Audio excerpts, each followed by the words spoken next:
Hello, everyone, and welcome to our presentation this afternoon. We want to welcome our presenter from OptionsANIMal, Charan Singh, who will talk to us about the art of the covered call.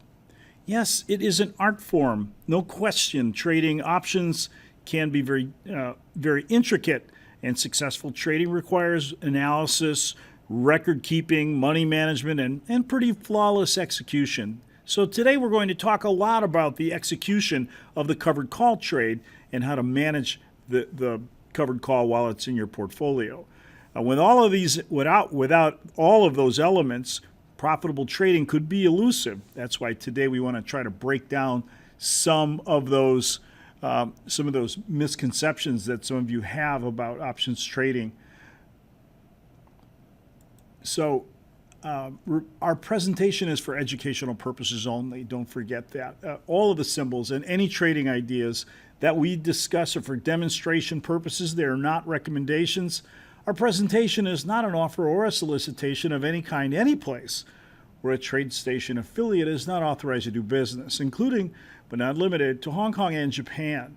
Active trading is not suitable for everyone, and options trading does carry a high degree of risk. May not be suitable for you, but you won't know that until after we go through some of these principles with you. So please take a look at the disclosure information that I've posted in the chat panel, and take a look at click those links, take those items with you, and read them at your convenience. Now, around this time, everyone asks, are we recording? And what if I have to leave? And what if I don't understand this issue or this concept? We are recording, and this presentation will be available in the TradeStation YouTube page sometime tomorrow. Also, if you're a TradeStation user, it will also be available in the TradeStation Video Station app within the trading platform. Now, OptionsANIMal is our guest today. Charan Singh is one of the main instructors at OptionsANIMal, a wonderful third-party education partner of TradeStation, and their main focus is helping people reaching their investment goals. They talk about capital preservation, wealth creation, or simply taking control of their own lives through financial security. They teach their students a six-part process, a six-step process, if you will. And the results that their students get are achieved through commitment to a time-tested and time-proven system that was developed by the CEO of OptionsANIMal, Greg Jensen. Now, our presenter today, Charan Singh, actually had to go through the presentation, or had to go through the whole format. I know he'll want to talk about his experience with OptionsANIMal and how he was introduced to trading through their format. So today we're going to talk about the generating consistent returns using the covered call. And I want to turn things over to Charan right now so that we can start going over these concepts. Now, if you have questions, post them in the chat panel, and we'll get to them as soon as that's feasible. The chat panel is privatized, so you won't see other folks present or other folks' questions, but be sure that we will answer them in the order that we have them as quickly as we can. Any TradeStation questions, I'll be happy to navigate through, and the conceptual questions Charan will address when he's comfortable. So let's turn things over right now to our guest, and sit back, relax, get your notepad ready, and let's enjoy the art of the covered call. Thank you, Don, and thank you everyone for being here. And my name is Charan Singh. As Don mentioned, thank you for the wonderful introduction. My background is in engineering, which I did for about 10 years, and slowly transitioned after my MBA. I was at UCLA at the time. It took a while to transition into this and become comfortable. So, if you've been doing covered calls for a long time, welcome to the club, right? It's a great club. I'll also discuss the biggest problem, and even if you're new to covered calls, you probably face this problem, which is, what do you do when your stock collapses? And of course, if you look around this year, retail, last year, energy, not all of your covered calls are just going to work out. So before I came to this community at OptionsANIMal, where I teach now, I used to do these types of trades and many other option strategies too, and not know what to do if it didn't work, if I'm setting up a trade that is really appropriate. I remember this is over a decade ago, but I think Mad Money was just getting going. And I'd still have my old notepad with, with all of Jim Cramer's. It was a really hot thing when it first came out. But no matter whose analysis you look at or doing your own, the point is that any strategy, certainly the covered call, is just not going to work out every time on its own. Even in a market like 2017, where it's mostly been going higher. So uh, let's take a look at the agenda today. So I'm basically going to cover the general setup ideas and stock selection ideas, which I think is very important as a foundation. Then we'll talk about strike selection, in the money, at the money, and out of the money. And I do all three, and I'm actually in all three right now. And then we'll talk about how far out in time you go and some of the issues related to going really short term versus really long term. Most of mine tend to be, uh, say, about 45, 60 days. They fit neatly between earning cycles. And then I think the most important part of a covered call, because you can learn about a covered call and anybody can go out and do it. You already probably have stocks and you can just start selling some calls against it. But then management through earnings. I mean, Under Armour had earnings on Halloween 5 weeks ago. Stock fell over 20%. Foot Locker had earnings in August, fell 35% in 2 days. See, managing through rough times, which you can bet will come, either for your stock or for the market, is a very important part of that. We'll have some practical application notes for you as well. And finally, I'll have a special membership offer. Look, I know that I'd still be in a 9 to 5 and working for someone else had I not gone through this curriculum. I'd gone through many other options programs. I spent over 25,000 with Invest Tools and some other companies, and I was ready to give up because I had some profits, I had some losses. Overall, I wasn't really doing that well. I guess better than some who lost a lot. But when I came here, and I've been here and doing this for over a decade now, it completely changed my professional financial trajectory. And I owe it all to OptionsANIMal. I'm really proud to be on staff and today here partnering with TradeStation. All right, so let's begin. What it is a two instrument strategy where we are buying the stock because we like it. Now, sometimes I'll buy a stock where I think it's going to go sideways for the year. This year, coal's mostly sideways for the year. Most of the year, Qualcomm, with the weight of the lawsuit from Apple, mostly stayed sideways for the year, only popped here recently on acquisition news from Broadcom. You don't have to have a stock that goes up to make good money, to make double-digit money. And in my business this year, I've generated double-digit returns on a lot of it. I think I have a dozen or more covered calls going on right now.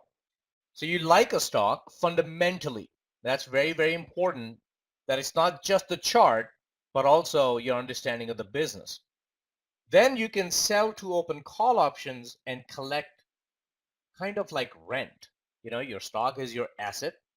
It could be a place that you Airbnb out or get rent on as an investment property, kind of the same idea. And over time, you can collect enough money from shorting calls that you pay for the entire stock. You bought a stock at $40, and over time you collected $40 from selling calls. Now that takes years. However, there's another, perhaps even more important trade, which I'll talk about a little bit today, which is the collar trade. This happens to be my bread and butter trade. There are more than 20 trades, as many of you know, in the world of options. Covered call is a subset of the collar. With a collar trade, you could reduce your risk and cost basis to zero much, much faster. So for example, a stock that I bought last year that covered calls on, it fell 50%. I bought it around 51. It went down to 26. The stock was First Solar, FSLR, the ticker symbol. If you look at that stock, it went from 51 down to 26 and then came back all the way up to 51 and then even higher. It's in the 60s now. A lot of people gave up on that on the way down. So I'm going to talk about if your covered calls go bad, what to do. That First Solar trade produced a handsome reward, over 20% reward, because I didn't give up and understood how to do the collar. So we'll talk about that as well. So what it is a stock that you like, you think it's got good prospects, and then that's your instrument, primary instrument, your asset, where you put all your money. And now you're going to add a short call, sell to open a call, which in plain English is an obligation to sell the stock you have. And so every time you make this promise, hey, I'll sell you my stock, give me some money. And you can collect monthly income. So a stock could go sideways all year. You could have 10, 12, 13, 15% or more reward at the end of the year. So I do this trade a lot on dividend paying stocks. I think 80, 85% of the covered calls I do are on dividend paying stocks. So you sell to open this call, you get cash credit in your pocket, yours to keep. And now you have an obligation to sell the stock to somebody else. And if this obligation came true, you're covered. You have the stock to give up. Now, whether you actually give up the stock or not, that's another point we're going to discuss later. But that is the promise that you have made, and you're covered if that risk of that promise came true. A lot of people do these short calls at the money or out of the money, but I actually don't mind doing them in the money. And I'll show you how I arrive at, for every stock, what is the right setup, right? How will I choose where I go? So the cost of the trade is the stock price minus the money you receive for selling the call, and the maximum potential reward is that you may have to sell your stock at the short call strike. So minus the cost basis that you paid. So if you own something for 48 and you promise to sell it for 50, you could make $2 plus dividends as well, right? So in our education, we have, as Don mentioned, a 6-step process, which is not to say, step 1, 2, 3, you make money every time. It's a thinking process, and it gives the investment or trade we're getting into a structure that is repeatable and time tested. And so whenever we set up a trade, we say, what if it works? When will I get out? How will I get out? We call that primary exit. What we wanted happened. So when I'm looking to get assigned, in other words, I'm okay. In fact, I want to give up my stock. So a lot of times here, I'm thinking about the main setup point being, how much money will I make? Is it enough? So short call selection here is not based on the chart as much as reward. Look, sometimes I want to do this type of trade. I'm in some right now where I just did one on Merck this week, MRK ticker symbol, where I'm okay getting assigned. I'm only thinking about the money. Sometimes I can get that money right at the money. Other times I may have to go out of the money. I may even go 80 days, 90 days, 100 days, a little bit longer term. The other function of a covered call is, hey, I like this stock. I want to own it all year and next year and the next 5 years. I don't want to really give it up. So whereas Merck is a trade I just did, a covered call this week, where I think it's just going to go sideways and I'm okay with an at the money covered call and I'm okay getting assigned. Whereas I have something like, say, a Phillips 66, PSX, ticker symbol. There, I want to own it. I'd really rather not sell if I could help it. I just want to sell calls and get money. And so here, I just want my short calls to go away. And the short call is generally going to be short term. I did one like this a few days ago where my stock has earnings in late January. So next earning season is January. And I sold a January regular monthly expiration call. The stock will probably go sideways now that earnings are approaching, and my option will give me some money hopefully and go away before the earnings come out, right? Then I can get ready for how to handle the earnings. Here, instead of reward being the primary consideration, technical analysis of where resistance might be, which I look at the daily charts, I look at the weekly charts, I also look at monthly charts. So slightly different emphasis, right, on what you're going to emphasize when you're selecting your trade application. So here, because I'm going to sell calls and sell some more and buy them back and sell another one and let them expire and get another one, I could make a lot of money, theoretically unlimited. Theoretically, I could keep doing this forever and avoid assignment with the use of what we call secondary exits. So primary exit, the trade did what I wanted. Secondary exit, I got in trouble. Now I got to do something. So here's a typical example. I'm doing a short-term trade. So the way I think about this, I have 4 seasons in a year to deploy this strategy. And so a stock has earnings in January. It's going to have earnings again in April. Now let's say in January earnings, yeah, the reaction was muted. The stock mostly is going sideways after earnings. It's not falling apart. And I think I can jump in, be in a trade for 40, 60 days, get out before the April earnings. So I got my covered call in.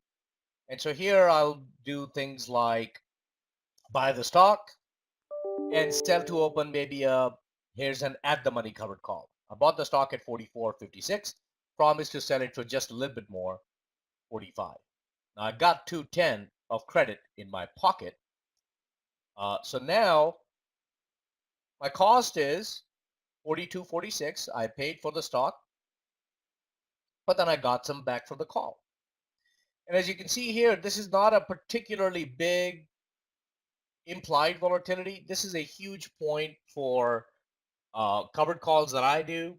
So if you said go do a covered call on something with an implied volatility of 10 or 15%, I'd really struggle to make even 1% a month. I'd probably make about like a 0.5% a month on average with that low an IV. So I do have some rules that I use when I'm doing stock selection, such that I'm not accepting stocks with ultra low implied volatility, but I'm also really wary of stocks that have ultra high implied volatility. Most of my covered calls are done on stocks that are maybe 25, 35, maybe 45% at the most implied volatility. Now, obviously, implied volatility goes up and down with the earnings cycle and macroeconomic news, but I'm talking about the long-term averages. All right, so with that, let's take a look at risk and reward here. I have an obligation to sell at 45. Net, I paid 44.46, so I can make about $2.50. And one of the things that I would do then is say, well, how much money is that? Usually, I'm targeting these covered calls. Look, overall, as an investor and professional trader, I tend to be more risk averse. So, if you're in your 50s or 60s or in retirement, you really ought not to take incredibly high risk. Now, I do trading, some of it is very speculative, okay? But that's not what I do with the bulk of my money. And so, one of the ways I select an appropriate covered call is by thinking about the annualized return. So, okay, this one is going to make about 6% in 3 months. So what does that come out to be per year? Right? So this is what I'm looking at. So here's my guideline for, because this is the most common question we get about covered calls, right? Which one should I do? I want to do a 2-3 month covered call and get out before the next earnings, but which one should I do? Well, I'd say do this calculation. Take your 6% the trade is going to make, multiplied by the days of the year, divided by the days of the trade, 95. That'll give you an annualized return. That'll give you a sense of is this right for me? So let's say I'm trying to make somewhere in the teens, 15, 17% a year. This is an appropriate trade for me. I try to shoot a little bit more. If I want to make 15, 16, I might go into the low 20s because I allow for that simply because I know not every covered call I do is just going to produce its primary exit profit right away. Some of them I may have to be in longer. But I can tell you, with our process that we teach of this at OptionsANIMal, I rarely lose in a covered call. And I'm sure you'll find that, well, we'll take a look at our actual results in a little bit. But okay, so if I'm trying to make like teens, this is an appropriate trade for me. If I'm trying to make more, maybe I ought to sell the 46. If I want to make even more, maybe I ought to sell the 47. So here's an example of an out of the money covered call, probably the one that most people do, which is buy the stock and then sell a call at a higher strike. So here I'm buying the stock at 44, planning on selling it at 48. Now I only got a little bit of money. So I only got 90 cents. Very similar to what I did on Merck earlier this week, where yesterday I bought the stock and sold a call. I think I got less than $1. So here the idea is that I have higher at risk. So my net cost basis is now 43.66. The hedge or the insurance out of the short call is kind of low, right? And on the other hand, I have an obligation to sell at a much higher price. Now, again, to make money, full profit, I need this stock to travel from 44 to 48. So I'm asking the stock to do a lot more for me, but my maximum potential reward is much higher. 434 comes out to about 10% in 3 months. Again, I don't know if that's appropriate till I annualize it and go, whoa, 38%? No, I'm looking to make 15%. So here's an important point that I think applies to all option positions and stock and option positions like this one. My thinking is that you really ought not to take any more risk than you must. So if you're happy, really happy, if you finish a year with 15 or 18 or whatever percent gain, and your trade profits are much higher, you ought to really double check whether you're committed to making that kind of money or are you letting greed come in? Because you could do this. So if you're trying to make 30% a year, this is an appropriate trade for you to take. But if not, maybe consider selling a lower strike, right? If you got a lot of money and you're happy with 10 or 12% a year, then you ought to even consider going in the money. I think you could do good return, high single digit, low teens type returns with even in the money covered call. So let's take a look at what that is. So it's kind of weird because I'm buying the stock at 44.50, yet I'm promising to sell it for 43. See, people don't even think about shorting the call in the money. Obviously, I'd never thought about it till somebody showed it to me. So here I'm buying the stock at 44 and change, selling it at 43. I want assignment. I'm happy selling my stock. So I know I'm going to guaranteed lose $1.56. When I sell the stock, I lose $1.56. So somebody must compensate me, give me a lot more than $1.56 to induce me into selling this call at a lower strike. And you can see here we are using a option that is a little bit in the money, and the IV is about 30%, so it's not super high. It's kind of in the moderate, medium type range. And now the extrinsic value is what I can really make. So here my cost basis comes out to 41, and I have an obligation to sell at 43, so I can make just under $2, $1.64, which comes out to about 4% in a quarter. Hey, 4% a quarter, that's 12% a year, roughly, right? So it comes out to be a little bit more, 15% a year. And look, if the market goes sideways for a year, which it could. You could still make good reward and have more protection offered by this type of trade. So here's a comparison, right? With the in the money covered call, you have the lowest risk, and the risk goes up, the cost basis goes up as we go at the money and out of the money. So the maximum profit here is less and it goes up. So in other words, more risk, more reward. Here, the probability of reaching a full profit is high, could be in the 60s or 70s in terms of percentage. Here, it's about 50-50. Here, it's usually in the 30s and 40s. Protection offered speaks to how much can the stock go down before you get in trouble. Now, I want to point out that last year or the year before, I think I did a trade on Mosaic, and I did a in the money covered call, and my stock fell a lot more than 7%. I think it fell over 20%, and it fell that much in 4 or 5 weeks. In our community, we do live trading.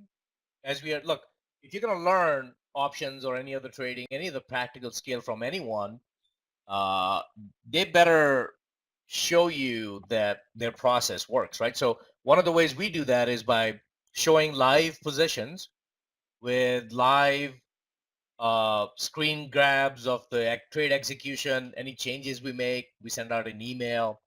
That stock fell well over 20%. So I was still able to, just by selling calls, not lose money and walk away. I think I made about 20% a year, equivalent to 7-8% in that trade, something like that. Even though the stock fell 20%. So I just want to modify this, that with adjustments, with backup plans, the actual protection offered by in the money is a lot more than just 7%. 7% is just a static at the beginning. Now, again, you don't have a lot of protection when you go out of the money. So yesterday I did an out of the money Merck call, and today Merck fell. So I didn't have a lot of protection when that happened. Had I gone in the money and accepted lower profits, I could have had a lot more protection. The Merck's down about 2.5% just today, and I think I've only been afforded about a 2% maximum protection out of my short calls. So here, what do you do if your stock has earnings? Now look, even if it's 30-35% type implied volatility, that's a lot. Okay, that's a month-long options IV. If earnings are this week, the short-term options are probably 50-60%, 100%, 150% in some cases. So there's a lot of movement that can happen even when it is not predicted. And so when earnings come up, you either have to get out or hedge further. Because if your stock suffered a large decline overnight, a covered call by itself without any further action is not going to be sufficient in most cases. I have some stocks that don't move that much. They move slow. And I don't have to do a whole lot to hedge them when their earnings come around. But then I've got some more volatile companies, and I do covered calls on them too, like a Coles, for example, I mentioned. And there I have to hedge. Because another thing that can happen is the stock can go below your cost. You paid 42. Okay, now the stock's at 41. Now it's at 39. What you gonna do? That is the part of doing this that really changed my view of trading, that eventually led to me quitting my job, a well-paying corporate America job. And for 13 years I haven't done any of that. This is what I do now, and part of that is backup plans, what we call secondary exits. So depending on your intention, secondary exits will change a little bit. In other words, if you're doing a covered call like I'm doing on Merck, where I'm in it, I want to be out of it in less than 2 months. Hopefully I collect a dividend and some profits and walk away. Typically in that type of covered call, if I could get 4 or 5% in a couple of months, I'm very happy.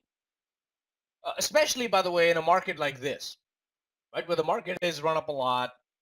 I don't want to I can't find as many opportunities to get into the core positions of a portfolio. You don't buy stocks that are really cheap right now, and I think they have a great future. A lot of stocks are fully priced or certainly not cheap. So I'm doing a lot of these filler type of trades where if I want assignment, I only have one problem: a really big bearish trend. In which case I may have to add a long put and adjust into a collar trade. So a collar trade is then a stock plus a short call. We already got that, plus a long put. And that long put is a huge lifesaver. On Halloween, I owned Under Armour.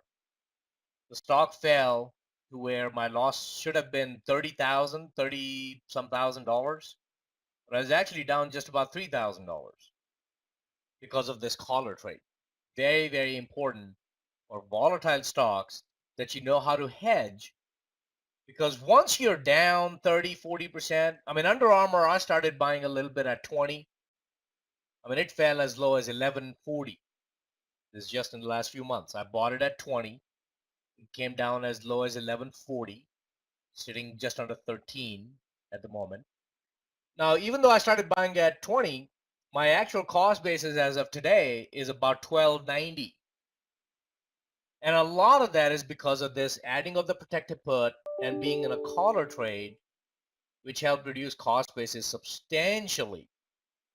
As the stock fell, the stock lost, but this put and the short call together made most of the money back. The other adjustment that is also quite common, and I do this all the time, is to consider rolling the short call to a lower strike price. So this looks like I sold calls at the 50 strike, and now I'm going to sell a call, and I might have to do this if mark keeps going down.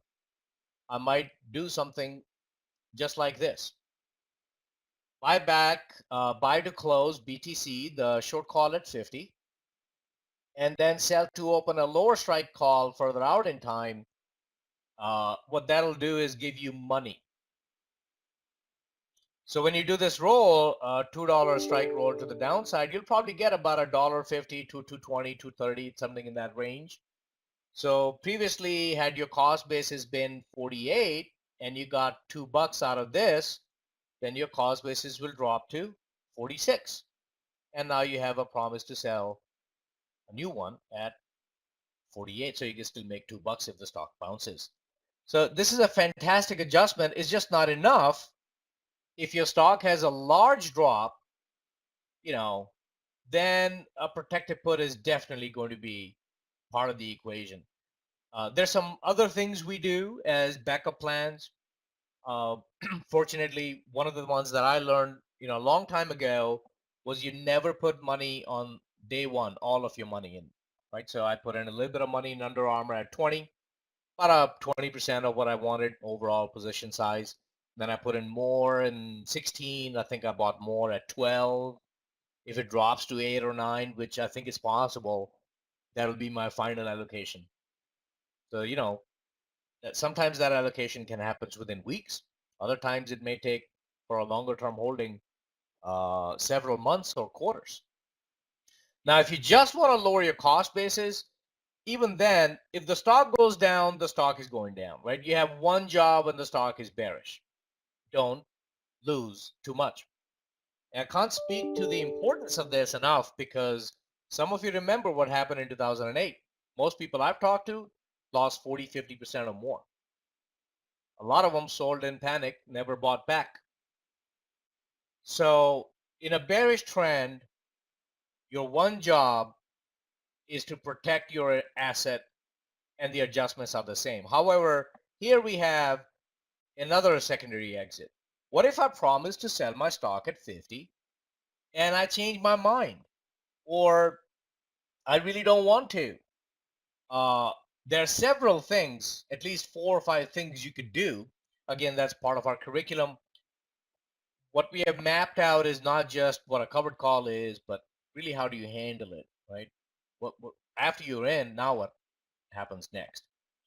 All right, so with that, let me show you, I referenced 2008. So let me show you, this is a covered call I did a long time ago. And I've been doing this again, this is my bread and butter work. So here I did an in the money covered call on MasterCard. And I had a lot of reasons. Usually when I show this trade, people ask, why'd you do that? Are you blind? Like, this stock was just going down. Why would you be buying it? Well, let me walk you through what I did and my rationale at every step, because obviously I got in trouble. I bought it at 180. A month later, it had gone from 180 to as low as 120. That didn't even take a full month. I mean, this is what was happening back in '08. We forget, maybe some of you were not in the market at the time, but this will happen in some degree at some point soon. Maybe another couple, 3, 4 years. This is already the second longest bull market in history. Now, here's the interesting thing. When a covered call goes in trouble, like this one did, one of the things we teach is you could buy the stock at 180. Ultimately, I sold this stock at 125 and walked away with a 7% profit. And by the way, that's not the only time that I've done that. I did it this year. I did it last year. I did it the year before. Some stocks I buy go up. I usually make money. Some stocks I buy go sideways. I usually make money and collect dividends. And some stocks, they go down, like this one did. On the ones that go down, they are the ones that are going to rob you of your performance. You made some money in those, but then you give it back in this. Overall, you're not so happy. But what if you didn't lose too much on the way down? So even a small bounce could lead to recovery. In other words, every time I do a covered call, I don't need the stock to come back usually to the price that I paid. If I paid 180 and I didn't buy any more stock, I just had the stock at 180. So let's take a look at what happened here, right? So first, let me just again remind everyone, uh, don't do this stuff based on an hour-long class like this, okay? This takes a little bit longer and you'll have questions and they need to be fully answered, need to be fully prepared before you put your money at risk in the market. So here's my rationale. This stock had gone from 320 to 150. It had gone from June to September down 50%. And I thought, I mean, this is MasterCard, right? This is not some cheap penny stocks, MasterCard. I thought it was ridiculous that it had gone down this much, but I understood that it could go down more. So I said, well, I'm going to do an in the money covered call and see if I can make a little bit of money. So here's what I did. I bought the stock at 180, promised to sell the stock at 160, $20 lower. But somebody gave me 25 bucks for it. So out of my pocket, therefore, I spent 155.60, and that is my risk. So in other words, the stock is at 180, but I've already given myself like a 10% protection. This stock can drop 10% and I'm okay. As long as it's above the red line, I'm okay. Now, I'm not going to make a lot, but in the worst of it, if you can make a little bit, why not, right? So here I can make about $4.40 because I own it for 155 and I promised to sell it for 160. So I'm looking to make 3%. And I know that I might actually end up making more because of the backup plans. So I ended up walking away with a 7% profit. Now think about that. I mean, this stock got into a lot of trouble, but I made more when I got in trouble. I made double when I got in trouble. Now this stock bounces, I make 3%. Stays where it is, I make 3%. Drops 10%, I make 3%. Drops more, then I got problems. Then I got to do something. And what I did ultimately led to 7% in 2.5 months. See, this ought to be something people learn when they join the workforce, like here's a car, here's how you get insurance on your car. You bought a house? Great. Going to start a family? Great. Here's how you insure your asset, the house. You know how many people in this country know how to insure their biggest asset? with their holdings in the stock market, for a lot of people, that's the biggest chunk of change they got lying around. But nobody ever gets insurance. This is October 2008. And I can promise you, most people were not thinking about getting insurance on their stocks or their life savings. All right, so here is what the trade looks like at the start. September 30th. I mean, the drop since Lehman's bankruptcy, which had been right around here, was so severe that it looked like some of these stocks got ridiculously cheap. They got cheaper still. So here's my risk and potential profit at the beginning. Then the stock fell, came back up to the 20 exponential, and I bought a put. October was looking real messy. These were the days when sometimes the Dow was down, 1,000 points, something like that. So really crazy numbers were happening. And this stock technically also kept hitting the 20 exponential and going down more and going down more, and had recently touched 140. So that kind of startled me. So I said, well, look, I'm going to get a little more protection. Just selling the call, it ain't enough. So I bought a put. Now, if you look at the mechanism of this, previously, just a few days ago, I'd sold a call and collected $25 from it in cash. For every 100 shares, that's $2,500 in upfront cash.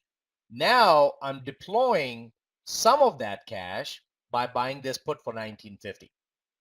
This is the same thing I did on Foot Locker and Under Armour and some of the other recent earnings in October and August last cycle.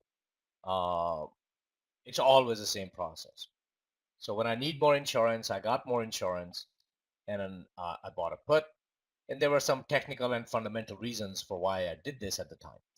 Then the stock fell the next day right back down to 150. Now, if you look at 150, every time it's come down to 150, first of all, it's never closed below it. And a month now, it keeps coming down to 150 and finding support. So I said, well, I got insurance when it was at a high place. It's come down to support. Maybe I can get rid of one of my insurance policies. So I sold the put for a little bit of profit, bought it for 1950, sold it for 26.40, and made 690 per share. So what that did is that as I closed that put, I made 690.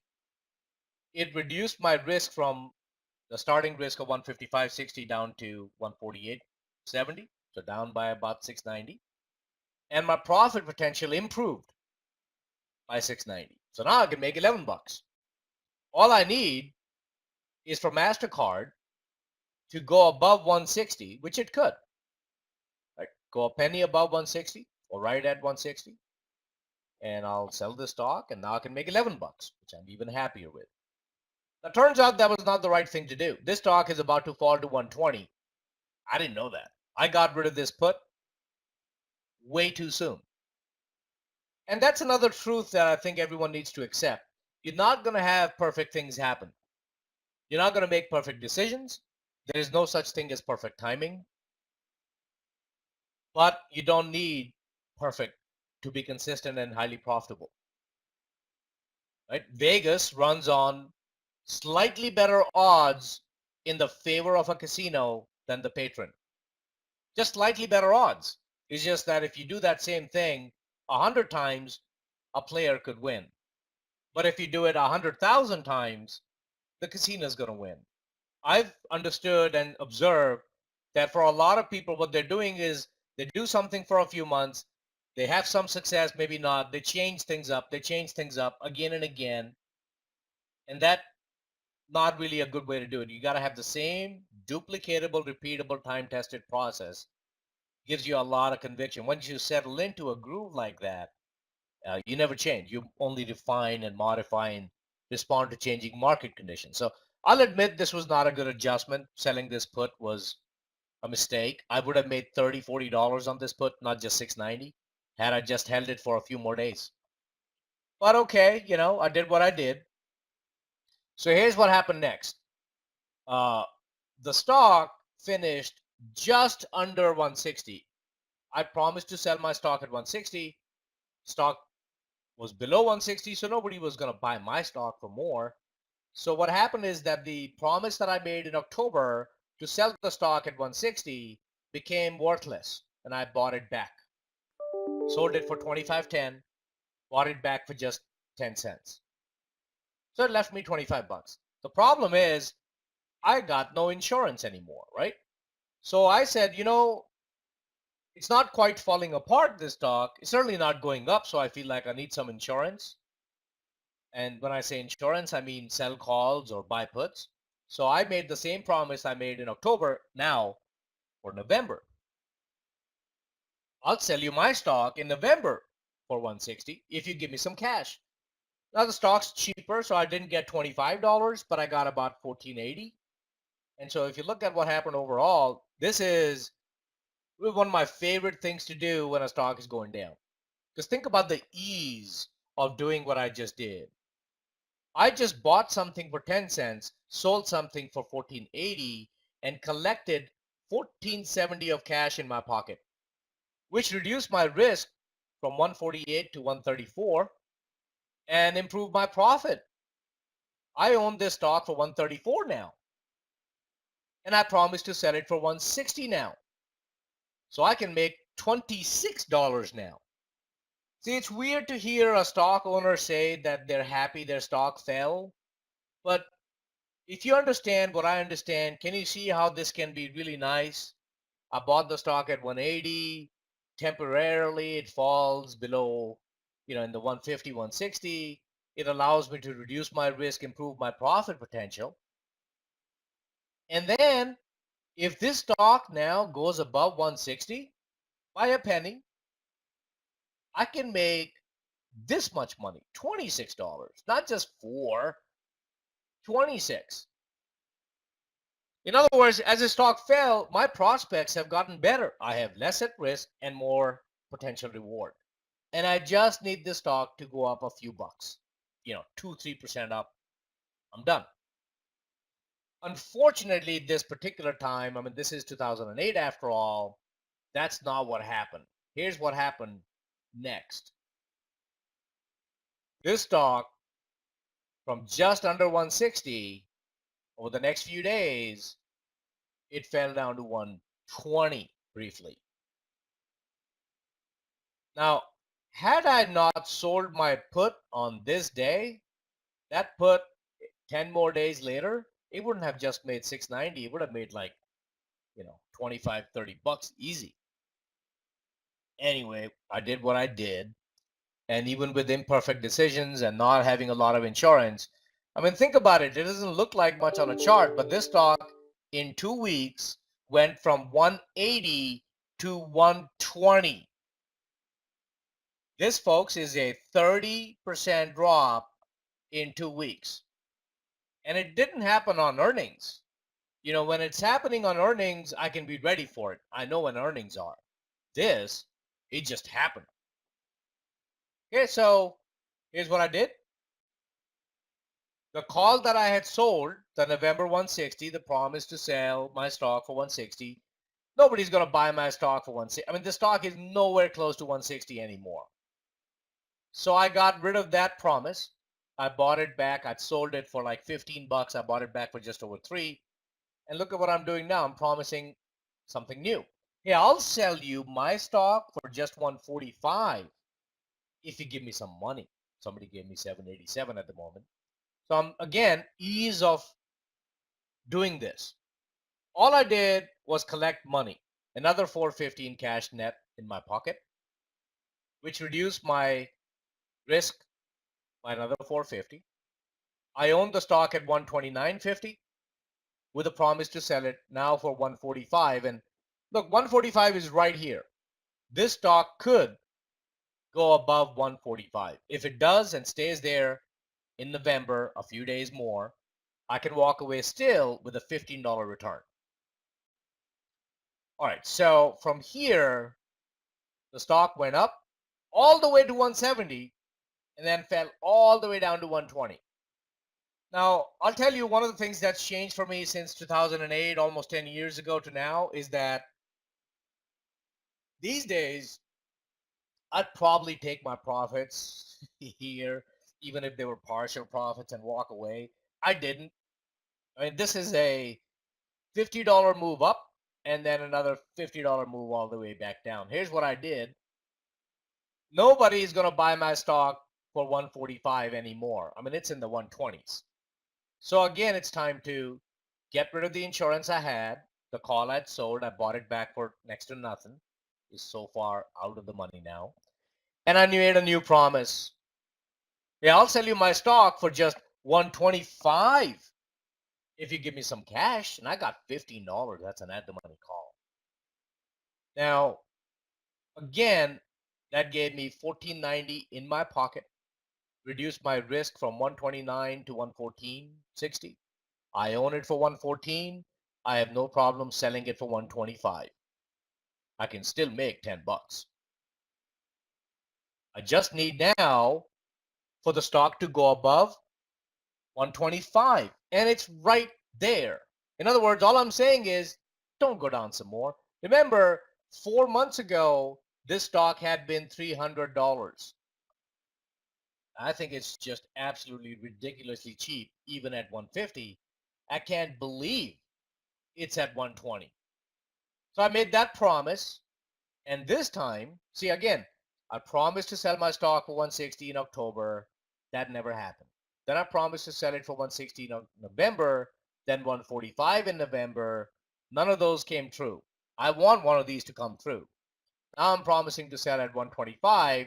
The stock in the next cycle went above 125. My stock was sold for 125, and I was ecstatic to sell my stock at 125 because that represented a $10 profit for me. See, if you learn, and again, this is not the only variation. Obviously, it's like, doing this is like driving a car. You know, if you're driving a car, you expect a certain direction. You expect a left turn will come up, but a right turn comes up. What do? Do you crash and burn? Of course not. You go right. Whatever the road does, you got to follow it. Whatever the traffic does in front of you, you follow it. It's kind of what I'm doing here. But the beauty of it is that it never changes. The backup plan, the adjustments are always the same. And, here's a trade where it got into much more significant trouble than I experienced. I mean, this year I didn't experience this kind of trouble. Right? Markets are calm and, sure, some volatility, but not that much. This stock was bought at a high price, sold for a low price. That's an important thing because, if you remember the dot-com bubble back in the late 90s and early 2000s, many of those stocks never came back to their dot-com highs. If you could walk away at a lower price with some profit or certainly not with large losses, that's great. Now, I lost $5,500 on every 100 shares, but the calls I sold, the first one I sold, it made me $2,500. The put, $690. The November 160, all of these calls made money. Together, they made back $6,600 while the stock lost $5,500. Net profit, I made about 1,000 after commissions on every 100 shares. Bought high, sold low, made money. And here's the kicker, never spent any money on options. Selling the call pays for the put.